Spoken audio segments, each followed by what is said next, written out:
Girls স্কুলের সামনে আড্ডা দিচ্ছিলাম, হঠাৎ গার্লফ্রেন্ডের ফোন আসলো। Hello baby. বাবু, কি করো?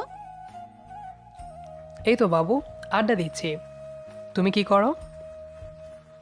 আমি তোমার কথা ভাবছি। কি ভাবছো বেবি? তোমাকে খুব দেখতে ইচ্ছা হচ্ছে। তাই নাকি? হুম।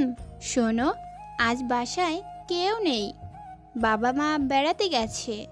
তুমি কি আসবা? কথাটা শুনেই মনটা পুলকিত হয়ে গেল। নাচতে নাচতে চলে গেলাম। বেবি, আমি হাজির। কি ব্যাপার বাবু, তুমি এত তাড়াতাড়ি চলে আসলে? হুম, তুমি ডেকেছো যে। আচ্ছা, ভেতরে আসো।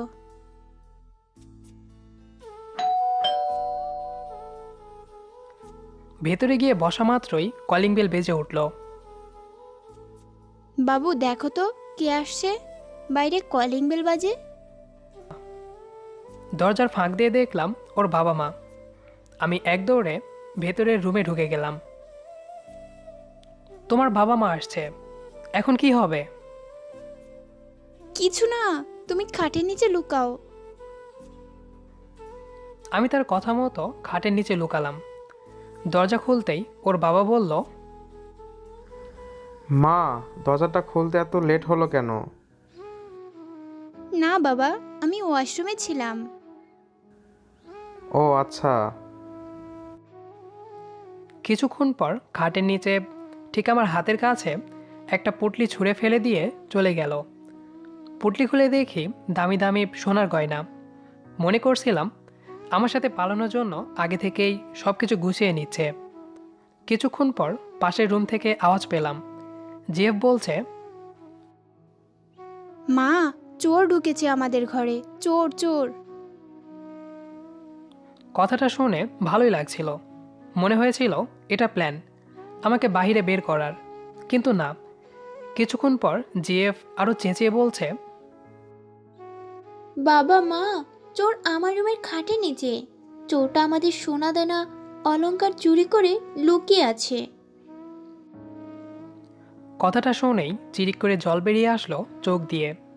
ভাবলাম, হাইরে গফ, নিজের বফকে চোর বানিয়ে দিলি। পুটলিটা কেন আমাকে দিয়ে গেছে এখন আর এটা আমার বুঝতে বাকি রইল না। তারপর আমাকে খাটের নিচ থেকে বের করা হলো। ওর বাবা একটা দানব, মনে দয়া মায়া কিছুই নেই। দেখলাম বহুদিন তেল মালিশ করা একটা ডান্ডা হাতে। বুঝতে আর বাকি রইল না আমাকে এবার ঠান্ডা করা হবে এটা দিয়ে। কথাটা ভাবতেই আরেকটু কেঁদে দিলাম। এখন একটা গান খুব মনে পড়ছে। আগে যদি জানতাম রে বেবি, এই ছিল তোর মনে, সারা জীবন সিঙ্গেল থাকিতাম, তবুও প্রেম করিতাম না তোর সনে। এরপরেই আমাকে ঠান্ডা করার কাজ আরম্ভ হলো। ও মা গো, ও মা বলেই চিৎকার দিয়ে নিজেকে বিছানায় আবিষ্কার করলাম। তার মানে আমি স্বপ্ন দেখছিলাম। যাক বাবা, খুব জোর বেঁচে গেলাম। থ্যাঙ্কস গড, গার্লফ্রেন্ড নাই। মনে মনে প্রার্থনা করলাম কোনো শত্রুরও যেন এমন গফ না জুটে। এই যাত্রায় বেঁচে গেছি।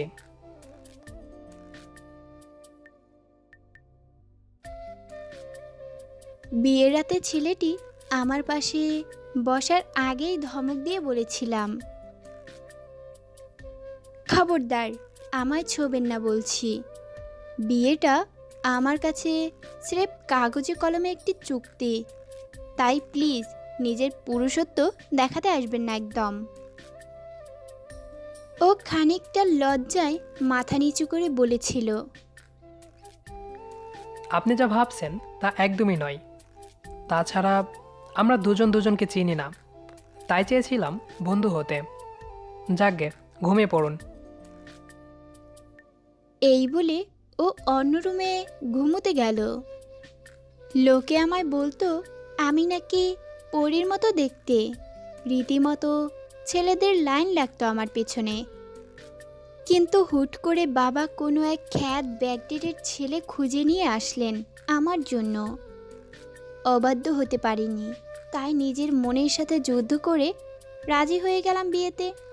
ছেলেবেলা স্বপ্ন দেখতাম রাজপুত্র আসবে, আমায় তার সাথে করে নিয়ে যাবে, কিন্তু ওকে দেখে রাগ আরও দ্বিগুণ মাত্রায় বেড়ে গেল। দেখতে অসম্ভব সুদর্শন হলেও কেমন জানি অগোছালো ও।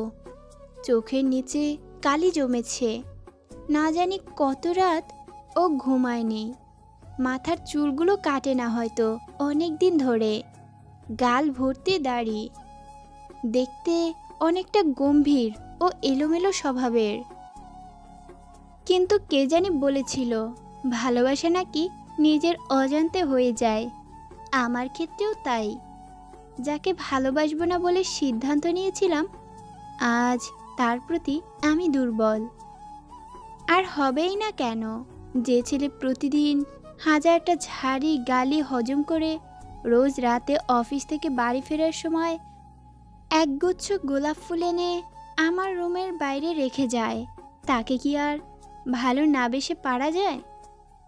ভোরবেলা উঠতে পারি না বলে রোজ ছেলেটা অফিসে যাওয়ার আগে নাস্তা বানিয়ে টেবিলে রেখে যায়।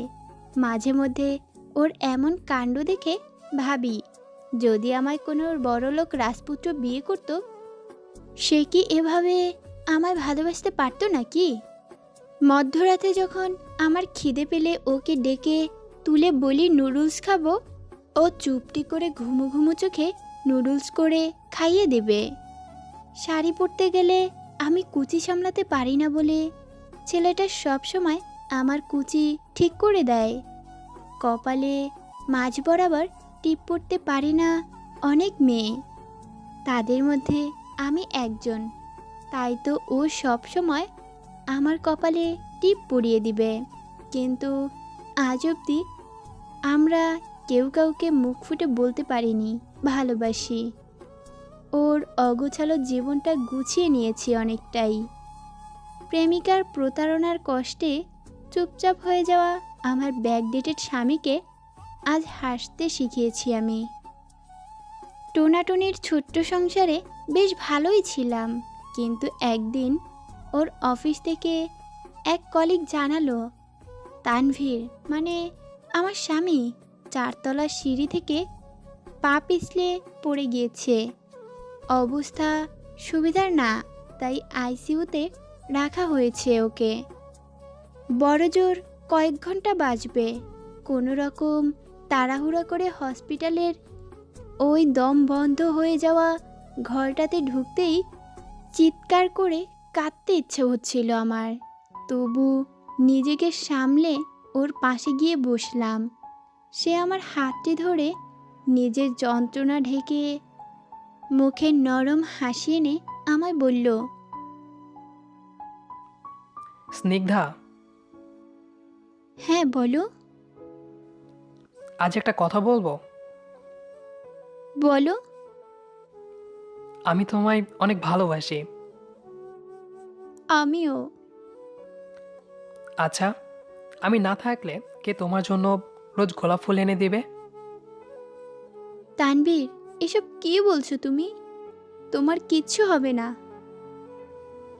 আচ্ছা, তোমায় কে কপালে টিপ পরিয়ে দেবে? আর কে তোমার শাড়ির কুচি ঠিক করে দেবে? তানভীর, আজ যদি অসুস্থ না হতে তাহলে কিন্তু থাপ্পড় খেতে। ঝগড়ুটে বউ আমার। হুম। আমার সময় মনে হচ্ছে কমে আসছে স্নিগ্ধা। আমি আর নিজেকে সামলাতে না পেরে জড়িয়ে ধরলাম ওকে। কিন্তু হঠাৎ অনুভব হলো আমার হৃৎপিণ্ডটা কে জানি ছিঁড়ে চুরমার করে ফেলেছে। ততক্ষণে বুঝতে আর বাকি রইল না। আরাফ আমার বুকে মাথা রেখে আমায় একা ফেলে চলে গিয়েছে। শুধু আমায় একা না, আমাদের অনাগত সন্তানকেও একা ফেলে চলে গেল। কদিন আগে টেস্ট করিয়েছিলাম, আজ সকালে রিপোর্ট হাতে আসলো। জানতে পারি আমি মা হতে চলেছি। ভেবেছিলাম আজ তানভীর অফিস থেকে আসুক, তখন ওকে সারপ্রাইজ দেব, কিন্তু তার আগেই ও আমার জীবনের সবচেয়ে বড় সারপ্রাইজটা দিয়ে চলে গেল। আমাদের আজকের গল্পটি কেমন লেগেছে সেটি অবশ্যই কমেন্ট করে জানাবেন। আর নিয়মিত এমন ভালোবাসার গল্প পেতে আমাদের ইউটিউব চ্যানেলটি সাবস্ক্রাইব করে আমাদের সাথেই থাকবেন। ধন্যবাদ সবাইকে।